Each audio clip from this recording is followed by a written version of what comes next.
So no hairdressing products left in this vehicle overnight. What could it be? Yeah, it's an MX-5. Welcome to Lot 76 Cars. My name is Simon and today we're at the Footman James Chrome and Coffee event at the Impney Estate. So absolutely huge event here, massive variation of cars. Let's go and have a look at them, shall we?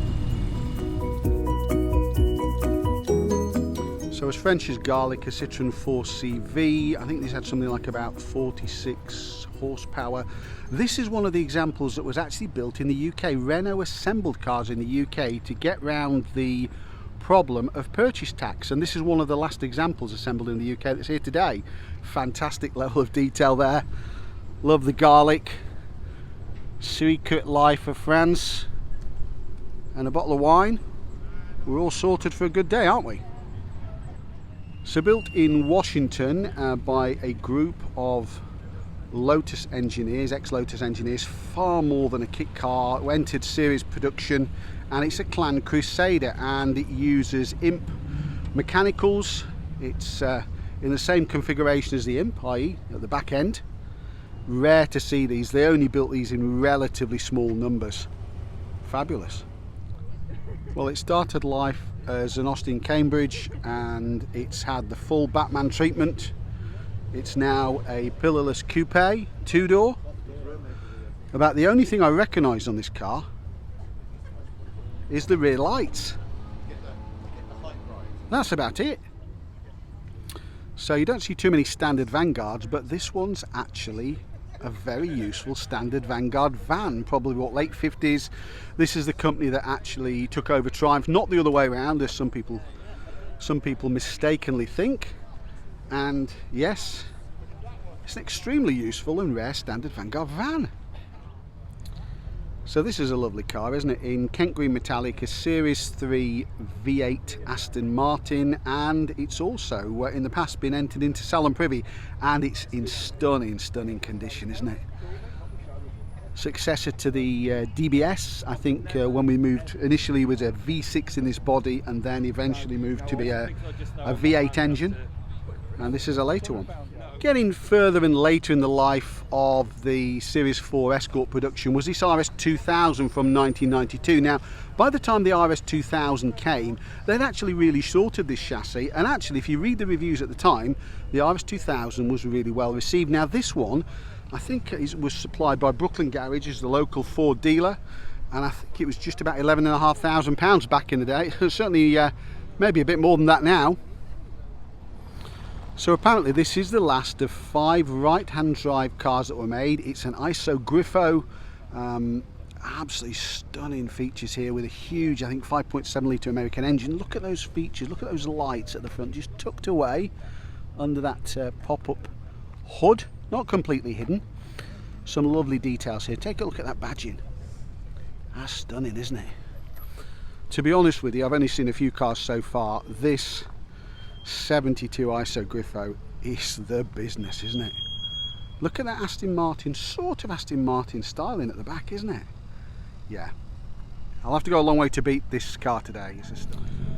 So this isn't an Elise, but it's Elise based, and it's the short-lived Lotus Europa. This one's an SE. Obviously you can see the similar clamshell and design at the front, but those unique lights to the Europa. I think you've got slightly different engines in these. It bears the Norfolk plates, AU, so maybe it's been a factory car possibly back in the day. And you know, to be honest, it's quite unusual to actually see these. It's probably more common to see the actual Elise. With more than a hint of Vauxhall Amiga, this owes its styling to its GM heritage. It is a Holden Statesman, believe it or not. So although the car looks similar to the Amiga, the panels are way bigger, and it looks like somebody's imported this O2 version into the UK, clearly right-hand drive. So yeah, we sort of recognise bits of it, but as a whole it's not something that we're used to seeing in the UK. So built towards the end of production, when BMC had taken full ownership of Jaguar, was this Jaguar 340. Okay, yes, it's a Series 2 car, but badged as 340 rather than 3.4. One of the main distinguishing features is the way smaller bumpers, those thick bumpers have been replaced by quite narrow, thin bumpers there. It's a stunning car though, in this caramel colour with a sort of burgundy coloured interior. What a beauty that one is, isn't it? Oh, I do like that one. I like that one a lot. So X19 is actually the code number that Fiat gave to the project, and I believe it's the only car that actually used the code name for the project as the vehicle model. Now this is a later Bertoni built one. A lot of these suffered with rust, so I'm not going to go anywhere near it with a packet already sold to Chris. I don't want to take that chance, but it's stunning to see these survive. Mid-engined, massive amount of fun, but so few of them left, particularly in this condition. So this stunning convertible is a 1951 Lagonda. Apparently David Brown purchased the company really to put this engine in his cars. It's got a 6-cylinder engine. It's a stunning car. The owners massively restored the car. It certainly wasn't in this state.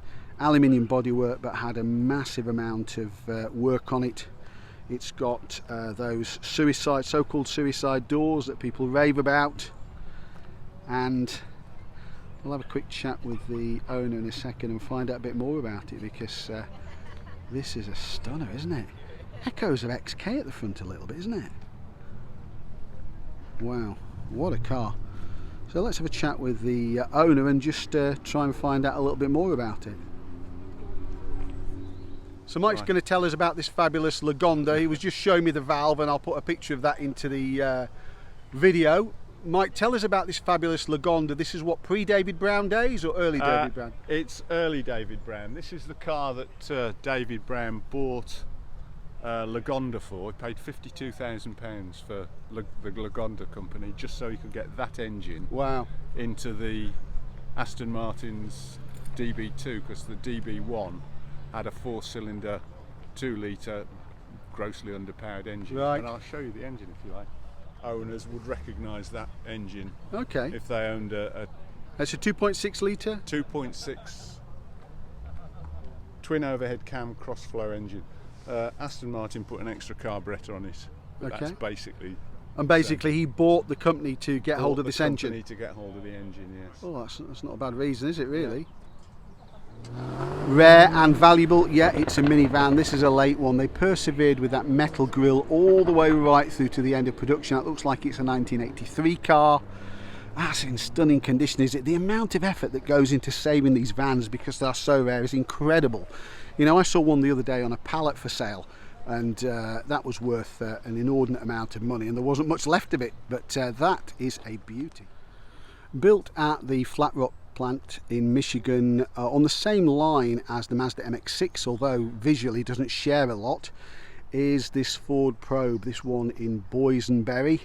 Wow, what a stunning car. Love those pop-up lamps. Probably towards the end of when you could legally use pop-up lamps, to be honest with you.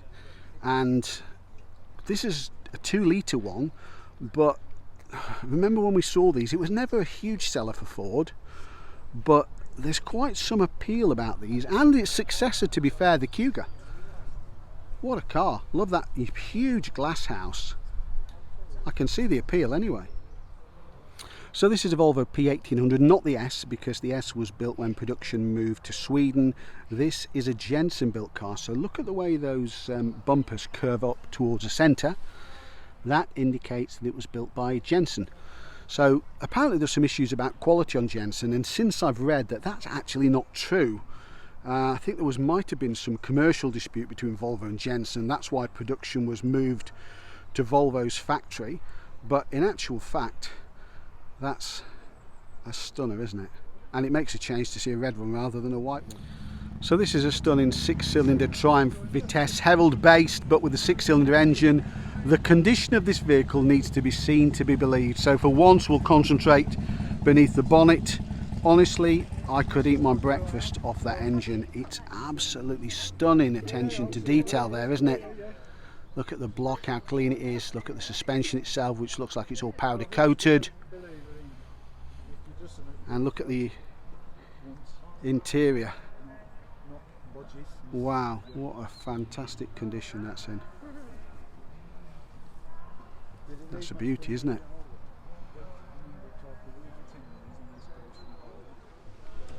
So this Corniche belongs to Gary Mathers, who starred in Peak Practice and now got his own channel on YouTube. I think he's certainly restored or partially restored this Corniche. I must admit, there's something about the Corniche that gets me in a way that the Shadow that's based on doesn't. Obviously that two-door body shell, convertible, I mean that's some lovely design features. Fair bit of room in that car, lovely beige interior. I'm sure Joseph Lloyd Consulting would be happy with that one. Absolutely pretty flawless paintwork. I mean, black is an absolute nightmare to keep up, and I've avoided black cars my whole life, but honestly, when they're clean and well prepared like this one, like Gary's managed to achieve with this, you can see the appeal, can't you? So this must be the earliest car here. What turn of the century? Early 1900s, 1901, 1902. It's a Didion Bouton, or Bouton, not sure, I probably got that wrong. I'm not sure how comfortable it was and how far they came, but that looks like, is that the fuel tank just under the seat? Oh, I'm not sure I fancy that. It looks like more equipment for actually directing a boat in the right direction. Probably the handling is the same. It's in pretty stunning condition, but straight off the London to Brighton Vintage Rally. Wow, that's quite a car, isn't it? Hope he's not got far to go home. So here's one of the rarest of the rare. It's a Radford modified December 74 Mini. Radford did many conversions back in the day. Peter Sellers had one, some of the Beatles had them, I think bought by Brian Epstein. This one's not the hatchback car, but it's got those fabulous cosmic alloys on. Tiny but looks superb. Lovely looking interior with a Radford, I don't know if you can see that, but the Radford polished aluminium steering wheel. And looks like a full Webasto type roof based on a Mini Cooper S. Must have been a very late Mini Cooper S if it is. Now that's quite a bonnet mascot on this 1937 Austin 6, isn't it?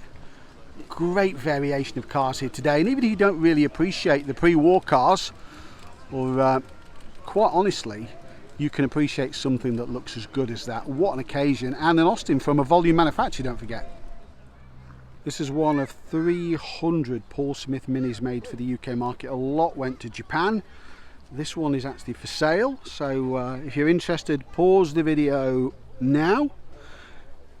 However, it's a lovely colour, isn't it? Not all survive as well as this one, and I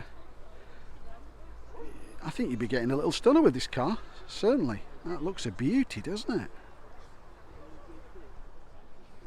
Now, from a time when there were lots and lots of low volume manufacturers in the UK producing sports cars, this is a Turner. Yeah, you heard me right, it's a Turner. Built with a BMC A series engine. In actual fact, it's got 85 brake horsepower, but wait for it, what do you think it weighs? Honestly, some crisp packets are heavy in this. It weighs just 530 kilos.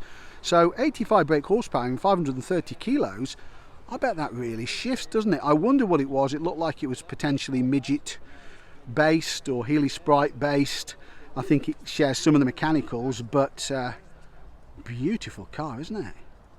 What a special one that is. So based on the design by a German engineering company called Lamb, is this Mini convertible. Just 300 were built, meaning that at the time, out of the 700 Rover dealers, probably some of them never actually saw a car. It is allegedly the world's smallest four-seater convertible, and yeah, there's not an awful lot of room in it. We've got that, oh, that's a lovely touch, isn't it? A miniature on the back. I followed this one in today, and quite honestly, it's a little beauty. It looked like the drivers were wearing it, not driving it, but there you go. A rare one indeed, isn't it? So a cooperation between VW and Porsche brought us the Porsche 9144, like this one, 4-cylinder, and also the 9146, I think it's a mid-engine, technically a mid-engine car. Pretty much it is. Don't see too many of these. I don't think officially sold it. I've only ever seen left-hand drive versions, but nevertheless a stunning car, isn't it? This is one of the most iconic liveries driven by people like Russell Brooks, the Andrews Heat for Hire livery. This may be a TI rather than a full-blown Lotus. World Rally Champions in 81, as it said, Andrews Heat for Hire, fully rally equipped with a cage or the timing gear. That's a stunning car. What an iconic car. How many of us, certainly of my age, saw these chasing through on the Lombard RAC Rally or the British Rally Championship?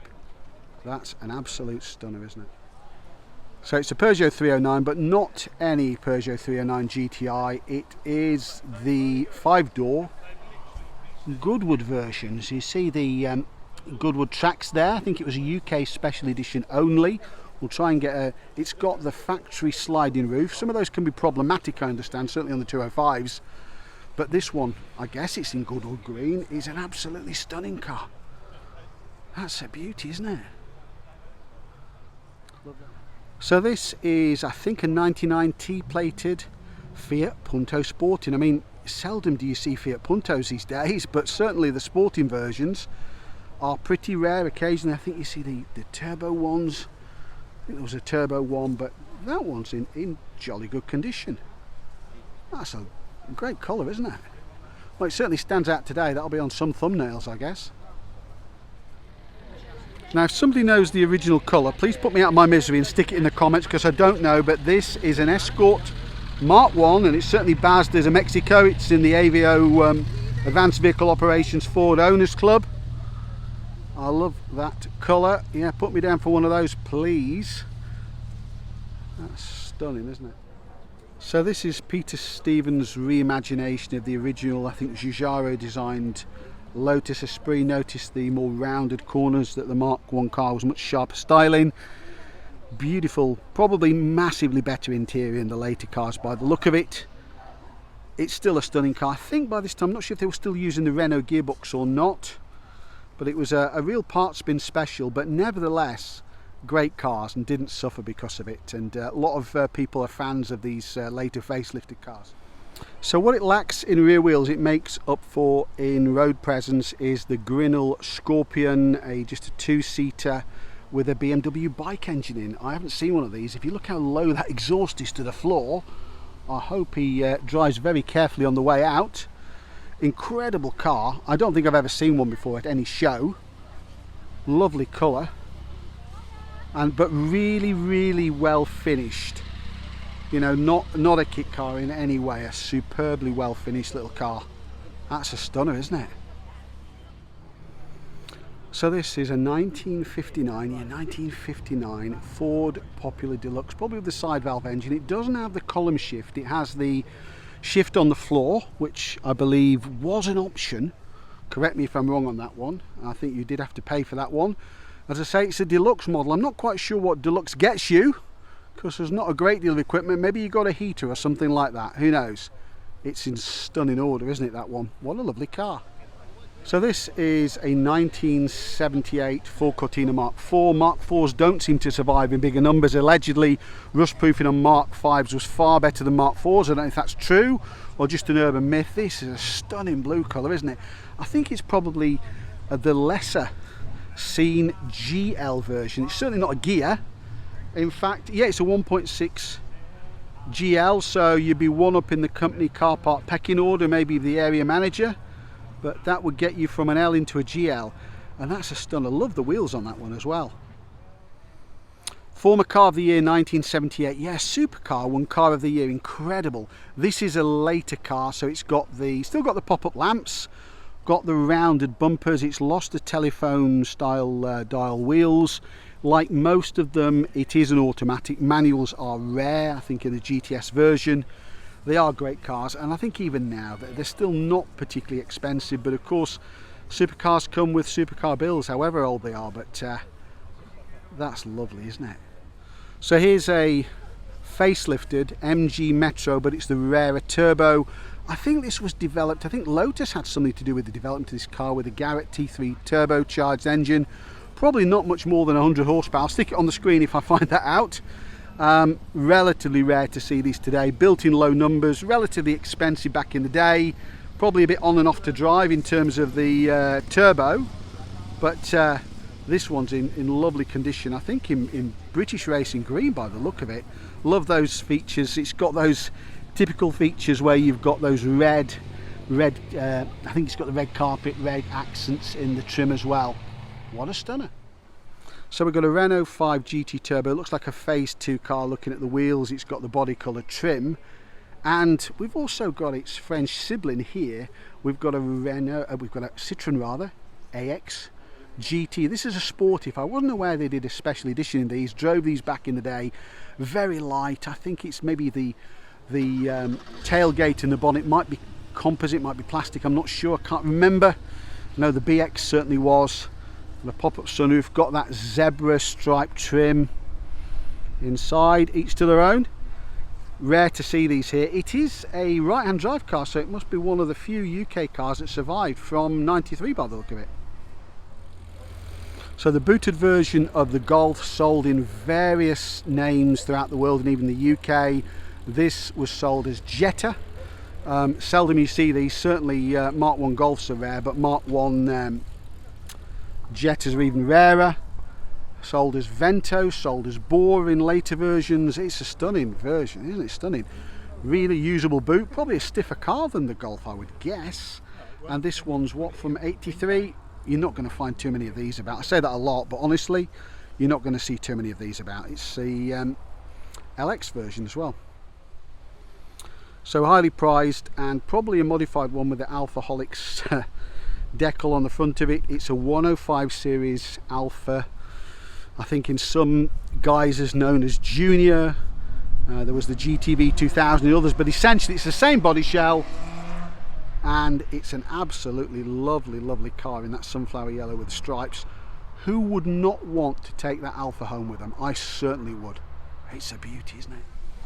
So pretty much a different body on Mark 1 underpinnings. This is a Vauxhall Astra Mark 2, very aerodynamic. It's got the cheese grater front grille, if you like. It's an SRI, got that fabulous tartan interior. Hopefully the camera can pick that up.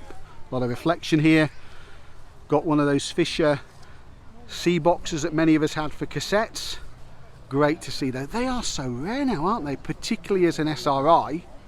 In fact, I think you even see more GSIs than that. Any ideas what this is? Any ideas now? No, me neither. It looks like it's been built at home. It's a Mania Spider. Fabulous interior. We'll try if we can catch the owner and try and have a chat with him in a second. What a fabulous looking car. I don't know what it's based on, but it's a hell of a car. So this, I think, is a Mini Balmoral sitting beneath the Cooper, probably with the multi-point MPI engines. It's got those pepper pot alloys that the Cooper didn't have. In many ways, I quite like this better than the Cooper. It's got that Balmoral interior. I think that's where the name comes from. Lovely to see these. My sister had one of these, so if she's watching, she'll be pleased to see this one. That's a lovely car, isn't it? I quite like that. I like that. So we've got a later Jetta as well. So I've seen two in the same day. So this is the facelifted version. I think this was shared Mark 3 or Mark 4 Golf platform or mechanicals. Can't be sure about that one. Put it in the comments because I can't remember, guys. But yeah, it's also another GL. Rare to see these here, and I think so much more useful in some ways than a Golf, and unusual. So if you do want a Mark 1 Focus and want to enjoy that incredible handling from the control blade front rear suspension rather, the one to have apparently with the stiffened suspension is the Z-Tech. Now this is a Z-Tech early car with those indicators that are not separate from the lights. Those wheels I think were unique to the Z-Tech. We really should appreciate what a revolutionary car this was. Massive step forward from Escort, and in fairness to Ford, they really nailed it with this car. Honestly, it's one of the standout cars for me, although it's a volume car, seldom seen. 1979 RS2000s, complete with fishnet Recaros there. That droop snoot. What a car. I think these had something like about 105 horsepower only. They weren't massively powerful, but much lighter than cars of today. Got those RS alloys on and resplendent in signal orange. That is a credit to the owner. Oh, I'm so jealous of that. Developed and built by an ex-Jaguar engineer, Harold Dermott. Unfortunately, the car company sort of fell by the wayside due to a factory fire. and in actual fact I think he went to work for McLaren. This is a Cortez blue car. It's a later car that was developed by another company, but nevertheless a very, very rare car to see these here today. So much more than a kit car, so well developed, and an absolutely lovely car. Really, really unusual to see them. So this is a rare beast. It's a 1979 Honda Accord automatic, just 38,000 miles. I know that because the owner's selling it. So it's in stunning condition. I haven't seen an Accord of this generation for a long time, and I haven't actually seen an Accord hatch. Quite unusual, a car of this segment being a 3-door hatch, because it's a relatively large car, but it's a stunner, isn't it, really? Really seldom seen, aren't they? So this is one of the small number of cars that Citroën built in Slough in the UK. That's right, they had a factory in Slough, and it's the ID, not the DS. So we know it's the DS shape, but the ID basically was a manual gearbox rather than an automatic gearbox. Let's take a look at that. Lovely. Look at that different light treatment at the front. Way before the swiveling lights. Looks like you're driving your armchair there, doesn't it? With a column mounted gear change and those typical features, you know, obviously clearly well related to the DS, but actually called the ID, and that distinction's a small one, and one that we don't necessarily pick up on. What a super looking car that one is, isn't it? Incredible iconic shape, incredible, and the UK built car as well. So this is a Lotus XL, I think originally based on the Eclat and then updated to the XL. By this time there was part ownership of Lotus by Toyota. They were using many Toyota parts. I think the back axle might have come from a Supra or something like that.